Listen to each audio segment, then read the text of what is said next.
Li Keqiang mau agar ketergantungan terhadap luar negeri, dulu lebih dari mungkin sekitar 30-70% ya.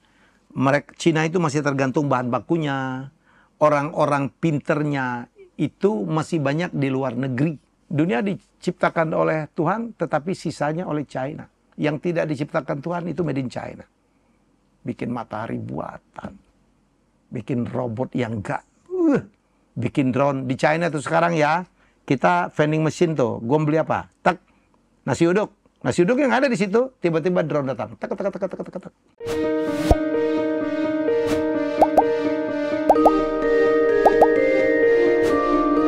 Teman-teman, waktu saya memandu ya 42 orang bisnismen untuk belajar bisnis dari China, ya pada akhir bulan Februari lalu, ya kaget saya. Karena saat itu, ya Jack Ma yang selama ini kita tahu dia dihukum, nggak tahu di mana, ada yang mengatakan dia mungkin sudah tidak ada, ternyata diundang kembali oleh Xi Jinping bersama dengan tokoh-tokoh sukses, founder-founder sukses yang lain, Yang Zemin yang punya Biden, ya kemudian yang lain lah. Ya Wang Chuanfu pendiri BYD, pendiri Huawei diundang semua. Tahu nggak? Dari situ baru saya tahu bahwa China itu punya program 10 tahun. Kayak dulu Repelita kita ya, tapi dia bikin 10 tahun. Itu dilakukan pada tahun 2015.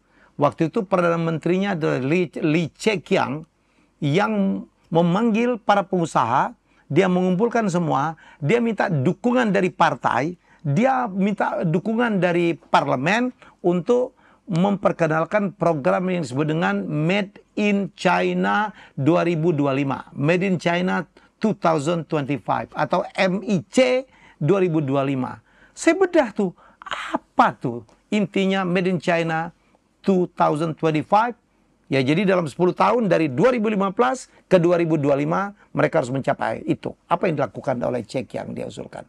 Dia ingin agar China menjadi nomor 1 di dunia.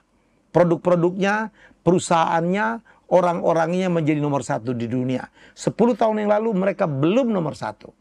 10 tahun lalu bahkan kalau lebih ditarik mundur lagi, kita memandang produk China itu iya murah tetapi gampang rusak, bukan? Termasuk mobil listrik pertama itu kita kata-katain gitu, yang masuk ke Indonesia. Ini mobil apaan sih? Paling juga setelah lagi rusak. Seperti kita, pokoknya kalau mau produk made in China itu gampang rusak. Tapi sekarang terbukti enggak kan? Itu memang perintahnya dia. Dia nggak mau made in China, produk made in China dianggap gampang rusak, kualitinya rendah. Nggak mau dia. Ya, nomor 2.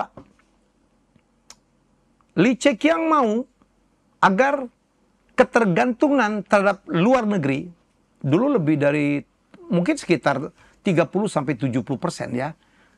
Cina itu masih tergantung bahan bakunya, orang-orang pinternya itu masih banyak di luar negeri.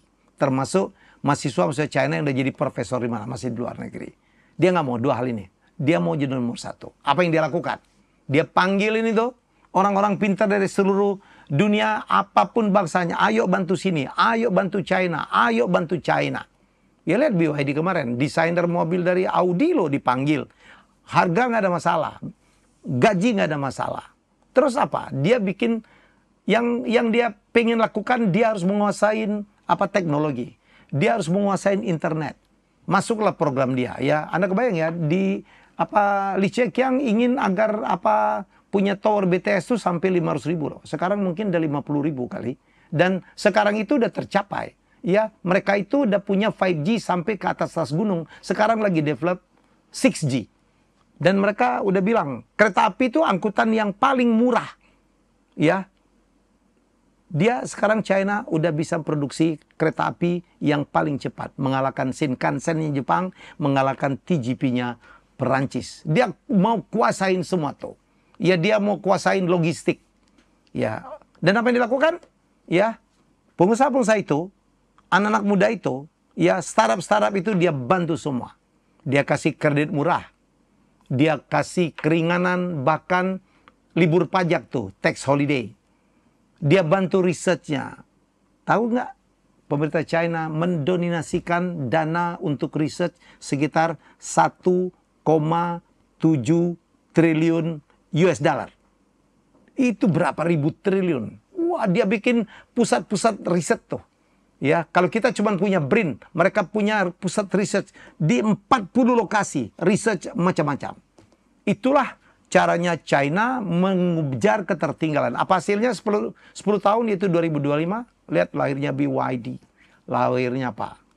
Lahirnya ByteDance, lahirnya Tencent, lahirnya Alibaba, lahirnya Pinduoduo, lahirnya eFlyTech, lahirnya banyak banget, dan menjadi champion di seluruh dunia. Udah berhasil.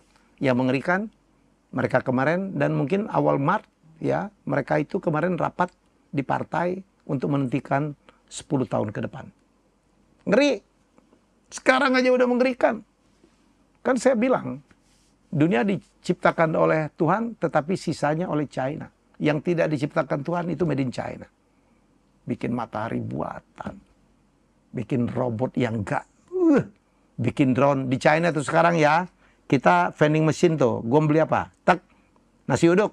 Nasi uduk yang ada di situ, tiba-tiba drone datang. Tak, tak, tak, tak, tak, tak. Di China sekarang, 5G sampai ke atas gunung. Mereka bercocok tanam di gunung-gunung, nuruninnya gimana? Gampang pakai drone. Drone-nya sekarang udah 200 kilo tuh turun. Tak, tak, tak, tak, tak, tak. Ya sahabat saya Pak Adi Harsono, itu dia suka trekking, ini suaminya Ibu Mari Elka Pangestu. Mi, gue itu kalau ke naik trekking itu, makan gampang, minum gampang. Ada vending machine, nggak ada orang. Ya, nggak ada orang. Kita mesen buka tuh. Udah pakai face recognition. Bayangin. Kenapa? Teknologi drone-nya, 5G-nya udah nyampe tuh ke atas. Satu bocoran tuh. Ya, China 10 tahun ke depan akan fokus di low altitude economy. Ekonomi 500 meter ke bawah. Apa itu drone? Drone-nya gila. Bisa untuk pertanian.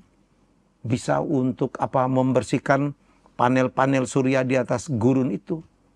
Bisa untuk perang. Bisa untuk mengangkat barang. Ya, kurirnya udah pakai drone tuh. Ya, jadi drone itu mungkin nanti ada yang 1 ton kali. Bukan suatu yang nggak mungkin. Itu China tuh. Dan mereka juga akan membuat sodetan-sodetan. Ya, kanal-kanal. Ya, kanal-kanal. Jadi misalnya dari Guangzhou ke Beijing, dia bikin kanal tuh. Kanal besar ya, sungai. Dari situ Anda tahu apa manfaatnya itu kanal. Akan ada kapal-kapal, pengangkutan, logistik menjadi sangat murah.